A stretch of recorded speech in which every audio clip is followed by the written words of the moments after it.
Assalamualaikum warahmatullahi wabarakatuh. Semoga kalian selalu dalam keadaan sehat. Hari ini ketemu lagi dengan Bu Reni untuk mapel sejarah Indonesia. Hari ini kita sudah masuk bab 3, yaitu tentang proses masuknya agama dan kebudayaan Hindu-Buddha serta pengaruhnya terhadap kehidupan masyarakat Indonesia. Nanti kita akan bahas mulai dari mengenal agama Hindu-Buddha, terus kemudian teori masuknya agama Hindu-Buddha, dan juga pengaruh agama dan kebudayaan Hindu-Buddha terhadap kehidupan masyarakat Indonesia. Untuk pertama kita mengenal sedikit tentang agama Hindu-Buddha. Agama Hindu-Buddha ini berasal dari negara India. Yang pertama kita bahas tentang agama Hindu. Agama Hindu pertama kali muncul sekitar tahun 1500 sebelum Masehi, di mana di India berkembang kebudayaan besar di lembah Sungai Indus. Dibuktikan dengan ditemukannya dua kota kuno, yaitu Mohenjo-daro dan Harappa. Ternyata pengembang dari kebudayaan ini adalah bangsa asli dari India, yaitu bangsa Dravida. Sekitar tahun 1500 sebelum Masehi, ternyata bangsa Arya dari Asia Tengah datang. Mereka ternyata membawa pengaruh, yaitu terhadap tulisan, kebudayaan, serta teknologi, serta sistem kepercayaan. Akhirnya dua kebudayaan antara bangsa Arya dan bangsa Dravida ini mengalami percampuran dan melahirkan agama dan kebudayaan Hindu. Sistem kepercayaan agama Hindu mereka mengenal dengan istilah politeisme, yaitu percaya terhadap banyak dewa. Tapi ada 3 dewa utama yang dipuja oleh masyarakat Hindu, yaitu dikenal dengan istilah Trimurti. Ada Dewa Wisnu, Dewa Pelindung, Dewa Siwa, Dewa Pembinasa, Dewa Brahma, yaitu Dewa Pencipta. Kitab suci agama Hindu ada Upanishad, ada Brahmana, dan juga ada Weda. Weda dibagi menjadi 4, ada Rigveda, ada Samaveda, ada Yajurveda, dan juga ada Atharva Weda. Rigveda berisi tentang puji-pujian terhadap dewa, Samaveda berisi nyanyian-nyanyian suci, Yajurveda berisi mantra-mantra, sedangkan Atharva Weda berisi tentang doa-doa pengobatan. Dalam agama Hindu ini terdapat 4 golongan atau dikenal dengan kasta, atau juga kita kenal dengan caturwarna. Pembagian kasta tokoh ini berdasarkan dengan pendudukan, hak, serta kewajiban seseorang di dalam masyarakat. Kasta yang paling tinggi yaitu golongan Brahmana. Mereka bertugas dalam bidang keagamaan atau menyiarkan agama.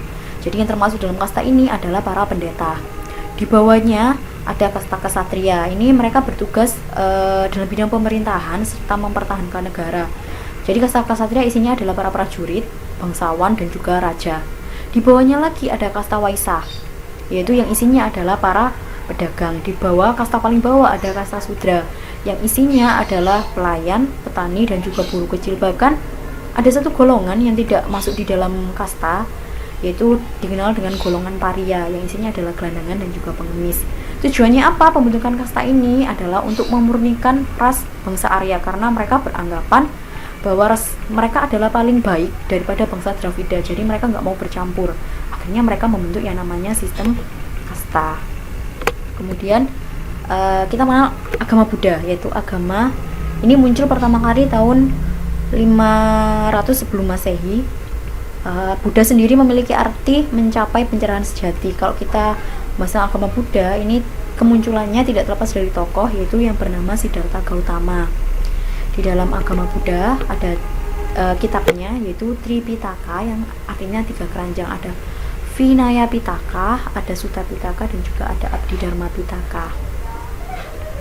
Isinya Vinaya Pitaka berisi tentang aturan-aturan hidup, Sutta Pitaka berisi tentang pokok-pokok atau dasar memberi pelajaran, dan Abhidharma Pitaka berisi tentang falsafah agama. Masuknya agama dan kebudayaan Hindu-Buddha di Indonesia. Agama Buddha diperkirakan masuk ke Indonesia itu sekitar tahun 200 Masehi atau abad kedua. Dibuktikan dengan penemuan arca perunggu di daerah Sampaga, Sulawesi Selatan, di daerah Jember, Jawa Timur, dan juga di daerah Bukit Siguntang, Sumatera Selatan. Ciri-ciri dari arca yang ditemukan ini memiliki lagam atau gaya seni arca Amarawati yang berkembang di India Selatan sekitar abad ke-1 Masehi. Para ahli berpendapat bahwa arca yang ditemukan ini sebagai bahan dagangan atau sebagai bahan persembahan untuk bangunan suci agama agama Buddha. Sedangkan kalau agama Hindu sendiri diperkirakan sudah ada di Indonesia itu sekitar tahun 400 Masehi atau abad keempat. Buktinya apa? Ditemukannya sebuah prasasti yang bernama Yupa, yaitu dari kerajaan Kutai yang ada di Kalimantan Timur. Sedangkan siapa sih yang membawa agama Hindu Buddha ke Indonesia? Sedangkan agama ini berasal dari jauh sekali di India. Para ahli memiliki beberapa pendapat atau hipotesa tentang siapa sih sebenarnya yang membawa agama ini ke Indonesia. Yang pertama, ada yang namanya teori Brahmana, dikemukakan atau dicetuskan oleh Van Leeuwen. Berpendapat bahwa yang memiliki peranan besar terhadap penyebaran agama Hindu Buddha di Indonesia adalah dari kasta Brahmana. Kenapa mereka bisa sampai datang ke Indonesia? Karena mereka diundang oleh penguasa lokal di Indonesia yang tertarik terhadap agama Hindu. Teori ini memiliki kelebihannya yaitu yang bisa mempelajari kitab Weda atau menguasai kitab Weda adalah golongan Brahmana. Jadi mereka mungkin yang bisa menyebarkan agama Hindu, dan juga ditemukannya prasasti-prasasti di Indonesia yang berbahasa Sanskerta dan juga huruf Palawa. Sedangkan huruf ini adanya di dalam kitab Weda. Kelemahan dari teori ini yaitu dalam ajaran Hindu kuno itu ada pantangan atau larangan bagi kaum Brahmana untuk menyeberangi laut atau meninggalkan tanah air mereka. Jika ini dilakukan, mereka akan kehilangan hak atas kastanya. Untuk yang kedua, teori ada kesatria, yaitu dikemukakan oleh C.C. Burke, di mana kasta kesatria lah ya yang membawa agama Hindu ke Indonesia. Jadi ceritanya di sana ada peperangan, di India ada peperangan, mereka yang kalah perang akhirnya melarikan diri ke Indonesia.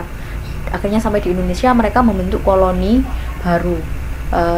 Teori ini memiliki kelemahan juga karena di Indonesia tidak ada prasasti atau bukti bahwa agama Hindu masuk melalui proses penaklukan, serta golongan atau kasta kesatria tidak menguasai bahasa Sanskerta dan juga huruf Palawa. Yang ketiga ada teori Waisa. Jadi dikemukakan oleh N.J. Krom mengatakan bahwa kasta Waisa lah yang memiliki peranan paling besar dalam menyebarkan agama Hindu di Indonesia, karena kita ketahui bahwa semenjak abad ke-1 sudah ada jalinan perdagangan antara India dan juga Indonesia. Jadi para pedagang ini selain beragam, ternyata mereka juga menyebarkan agama yang mereka anut. Teori ini juga memiliki kelemahan. Kasta atau golongan Waisya tidak menguasai bahasa Sanskerta atau huruf Palawa yang berada di dalam kitab Weda. Dan yang terakhir ada teori arus balik, dikemukakan oleh F.D.K. Bose, di mana mengatakan bahwa yang memiliki peranan besar terhadap penyebaran agama Hindu Buddha di Indonesia adalah bangsa Indonesia itu sendiri. Jadi istilahnya mereka orang-orang bisa pergi ke India untuk belajar. Setelah mereka belajar dari India, mereka kembali lagi ke Indonesia. Setelah kembali di sinilah orang-orang Indonesia ini menyebarkan apa yang mereka pelajari di India. Proses masuknya dan berkembangnya agama Hindu Buddha di Indonesia tidak terlepas dari hubungan dagang.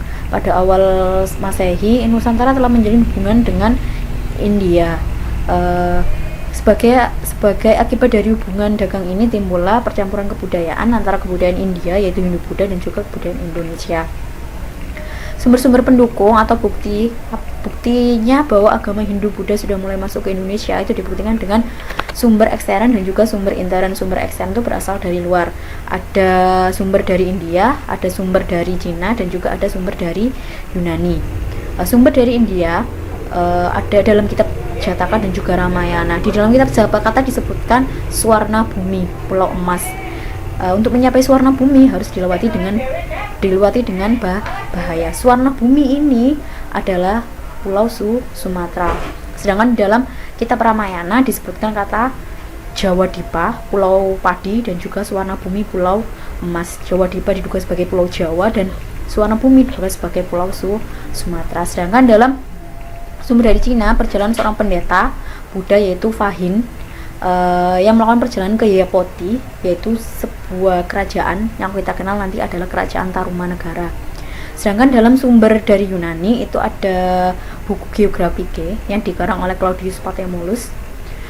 Di dalam buku itu dikatakan Ibadio. Ibadio memiliki sendiri artinya adalah Pulau Jelai atau Pulau Padi. Ini jadi merujuk terhadap Pulau Jawa. Sedangkan sumber intern dari bukti-bukti bahwa agama Hindu Buddha masuk Indonesia itu mulai dari adanya prasasti, kitab-kitab kuno, serta bangunan-bangunan kuno yang ada di Indonesia. Selanjutnya itu jalur masuknya agama Hindu Buddha di Indonesia, ada jalur laut dan juga ada melalui jalur darat.